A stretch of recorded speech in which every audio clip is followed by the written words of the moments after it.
Vamos a tomar contacto ahora con Sergio Federovisky. Hola Sergio, ¿qué tal? Buen día, ¿cómo estás? ¿Qué tal? Buen día, gracias por llamarme. No, por favor, biólogo, periodista ambiental, conductor de Ambiente y Medio de la televisión pública. La verdad que en esta semana, dentro de todas las cosas que fueron pasando, existieron 3 informaciones que la verdad uno entra a mirarla y se entra a preocupar, pero con otro tipo de dinámica. La primera está vinculado a una mortandad de peces que se dio en un campo en la provincia de Santa Fe. Digo un campo porque en realidad es un arroyo lindero a un campo, y se dijo que era por el calor del agua. Dieron una explicación. También pasó algo similar en Formosa. Después otra información publicada por Página 12 que un fiscal federal pidió suspender el uso del glisofato. Y después otra información de esto es, pero ya en otro lugar, en la capital de Rosario, científicos del CONICET encuentran glisofato en toda la cuenca del río Paraná. Y en todo esto uno siempre mira y dice, bueno, está bien, está mal, y de repente se encuentra con lluvias extraordinarias, tiempos extraordinarios. ¿Cómo lo explico? ¿Cómo intento entender esto, Sergio? ¿Cómo lo ves vos? Bueno, así descripto parece que llegó el apocalipsis, así que apaguemos y vayamos, ¿no? Sí. No, y más allá de la broma, efectivamente lo que hay es una tendencia que si uno la inscribe dentro del panorama que los propios científicos describieron como posible para el calentamiento global, es lo que se denomina la agudización de los extremos. Lo único que estamos viendo, que no es poco, por cierto, es una intensificación de fenómenos que ya existían. No es que estamos viendo cosas nuevas, simplemente que lo que vemos son esos mismos fenómenos de siempre, sequías muy agudas, que no habría que sacarlas del mapa porque están atacando casi 3/4 partes de la superficie de la Argentina, aunque sean menos espectaculares que las inundaciones muy, pero muy potentes. Y estos fenómenos que vos describías recién, si uno quiere asociarlos a la dinámica climática, de lo que nos están hablando precisamente de esta agudización de los extremos. El punto es cómo la actividad humana, la falta de políticas y principalmente la idea de considerar esto simplemente como una espectacularidad frente a la cual poco se puede hacer, operan precisamente para hacer más graves las consecuencias de estos fenómenos. Empecemos por orden, según más o menos vos lo fuiste señalando. El tema de la mortandad de peces. Mortandad de peces hubo siempre, y a nosotros nos sobrecoge o nos angustia porque decimos, bueno, esto está indicando algo, además de lo que significa propiamente la mortandad de estos animales. ¿Qué es lo que está mostrando? No solamente o no básicamente una cuestión de mucho calor. Creer que los peces se mueren de calor en el lugar en el cual vivieron durante los últimos, como mínimo, 10 millones de años es una tontería. Claramente los peces están muriendo como consecuencia de múltiples factores que dañan de manera irreversible el ecosistema en el que están. Y yo diría que el primero de ellos, que por supuesto interactúa con el calor, es la contaminación. Y ya el punto, y paso al segundo ítem que vos marcabas recién, de la fumigación casi a mansalva que hay hoy en los campos de la Argentina con glifosato, pero con muchísimos otros productos. La contaminación, digo, está llegando a niveles estruendosos y por lo tanto no se puede saber cuáles y dónde van a producir estas consecuencias letales. Es bastante factible que una mortandad de peces en el sur de Santa Fe quizás se deba a un proceso de contaminación que se inició 1000 kilómetros al norte. Uno no tiene manera de saberlo a ciencia cierta. Y como tercer elemento yo incluiría las inundaciones del río Pilcomayo, que vemos a mucha gente que se agarra la cabeza y que habla de lluvias récord, etcétera, etcétera. Yo creo que lo primero que hay que hacer es dejar de hablar de récords cuando mencionamos cuestiones vinculadas a la lluvia, a las inundaciones o a las sequías, porque los récords, producto del cambio climático, probablemente vayan batiéndose reiteradamente de ahora en más. El asunto es qué opera sobre ese récord, y en el caso particular de la cuenca del río Pilcomayo, lo que opera es una desaprehensión casi suicida, por no decir criminal, en el manejo de los bosques nativos, que hace que una cuenca que naturalmente es muy oscilante, que tiene muchísimos ciclos de sequías y caudales muy altos, de pronto se vea afectada por prácticamente la pavimentación de su cuenca alta, que es donde llueve precisamente, y el agua baja toda a raudales y después no tiene por dónde salir. Es tan sencillo y tan nefasto y grave como eso. Sí, el glifosato, ¿cuánto en realidad perjudica? Digo, porque agroquímicos se vienen usando hace mucho y ahora aparece en el centro como el principal, el más demonizado. ¿Cuánto en realidad complica todo? Yo creo que el problema no es el glifosato en sí, más allá de que el glifosato sí es un problema. ¿Por qué aparece como un síntoma o como un símbolo el glifosato? En primer lugar, porque se lo vendió como si fuese agua bendita. Cuando Monsanto pone en marcha el proceso tecnológico de la siembra directa, nos hace creer que la siembra directa viene con un pesticida casi inocuo, que no tiene efectos adversos sobre la salud y que por lo tanto puede aplicarse quizás hasta sin restricciones.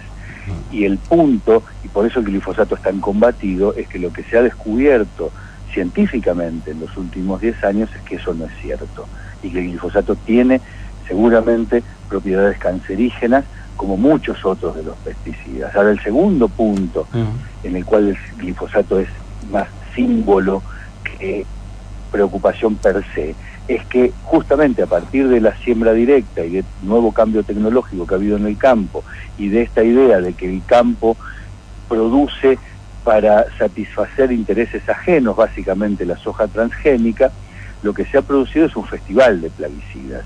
La Argentina multiplicó por 10 en apenas 10 años el volumen, la cantidad de litros de pesticidas que vuelca sobre los campos. No hay ningún tipo de control y no hay ninguna política agropecuaria que tienda a disminuir la presencia de los pesticidas, no prohibiéndolos necesariamente, aunque en muchos casos habría que hacerlo, sino fundamentalmente ayudando a generar esquemas de producción agropecuaria que ayuden a bajar la cantidad de plaguicidas. Hoy no se sabe ya todo lo que se está volcando sobre el campo argentino, y entonces el problema es que tenemos un cóctel de pesticidas que hace que, por supuesto, aparezca el glifosato en el río Paraná y al mismo tiempo una nena muera en Corrientes producto de comer una mandarina, porque ya no se sabe la desaprensión con la que se están aplicando. Y en muchos casos, y esto sí me interesa decirlo, en muchos casos ni siquiera es culpa de los productores directamente, porque los productores se ven acorralados por un modelo agropecuario que les exige unos niveles de productividad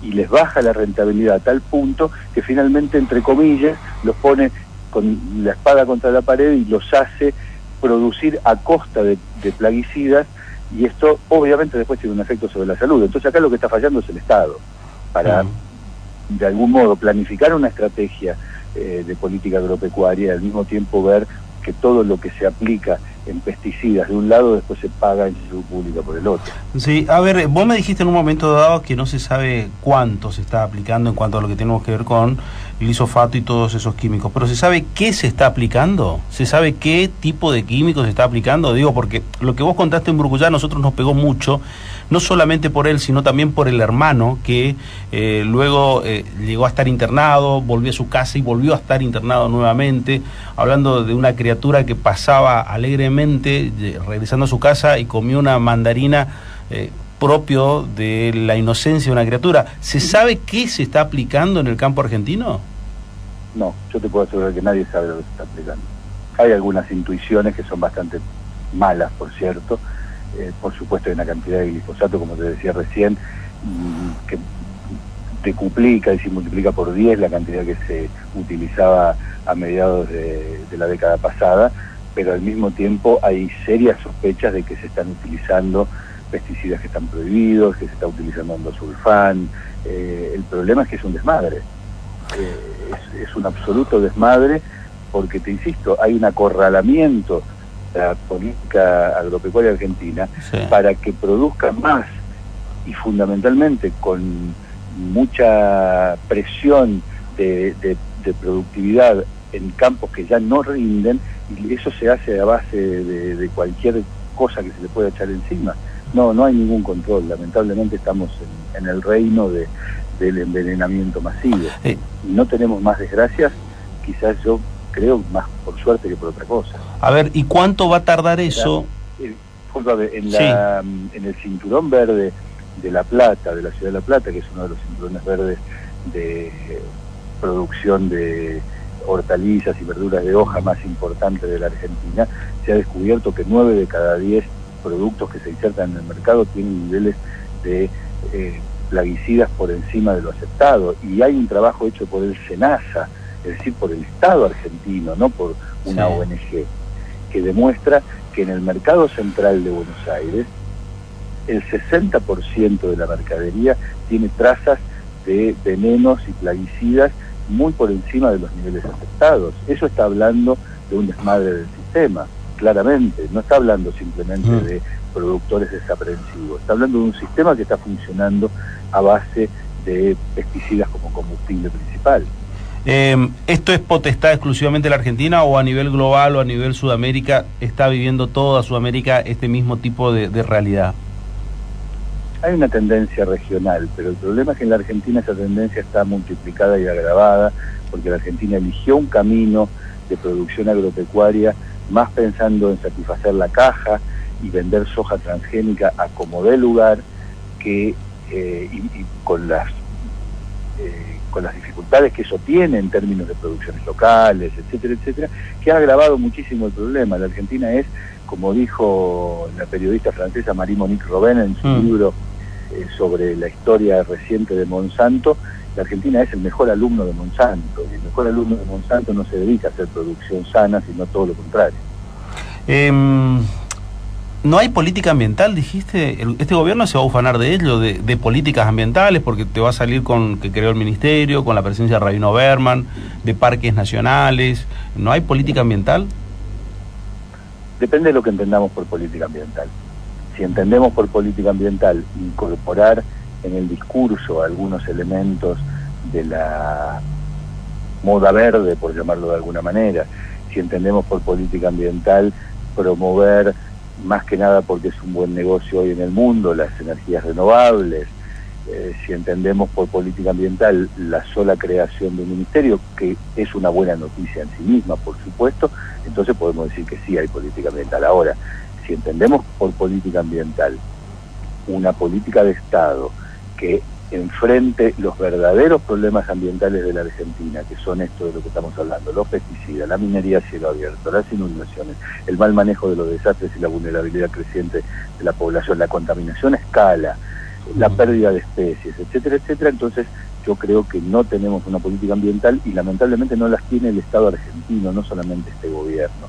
Está claro que este gobierno no ha avanzado en eso. Y vos citabas recién el tema de los parques nacionales, es interesante, porque es verdad que se le ha dado un impulso durante los 2 años del gobierno de Mauricio Macri a los parques nacionales, pero eso tiene que ver con un reflejo histórico de los sectores más conservadores de atender a la preservación de los paisajes bellos, de los paisajes irrepetibles, y al mismo tiempo, si bien es una buena medida tener parques nacionales, daría la sensación de que eso alienta la posibilidad de que fuera de los límites de los parques nacionales se haga más o menos lo que el mercado determina, y el mercado determina casi siempre en contra del ambiente. Entonces, resumiendo, Argentina no tiene una política de Estado a nivel nacional, y uno de los graves problemas que tiene para ello es que muchas de las cosas que la sociedad y nosotros en esta discusión procesamos e interpretamos como políticas ambientales, el Estado no las tramita de la misma manera, porque la política vinculada con las inundaciones la tiene hoy el Ministerio de Seguridad, porque la cuestión vinculada con los pesticidas y los plaguicidas la tiene el Ministerio de Agroindustria, porque la cuestión de la minería a cielo abierto la maneja el Ministerio de Energía, y así sucesivamente. Entonces la gran pregunta es, ¿para qué hay un Ministerio de Medio Ambiente? La verdad que ha sido muy claro, Sergio. Gracias por estos minutos siempre y muy amable con nosotros. Al contrario, es un placer y muchísimas gracias por llamarme y a disposición de ustedes. Les mando un gran abrazo y feliz año. Igualmente, es que tengas un gran año. Sergio Federovisky, bióloga, periodista ambiental y conductor de Ambiente y Medio por la televisión pública.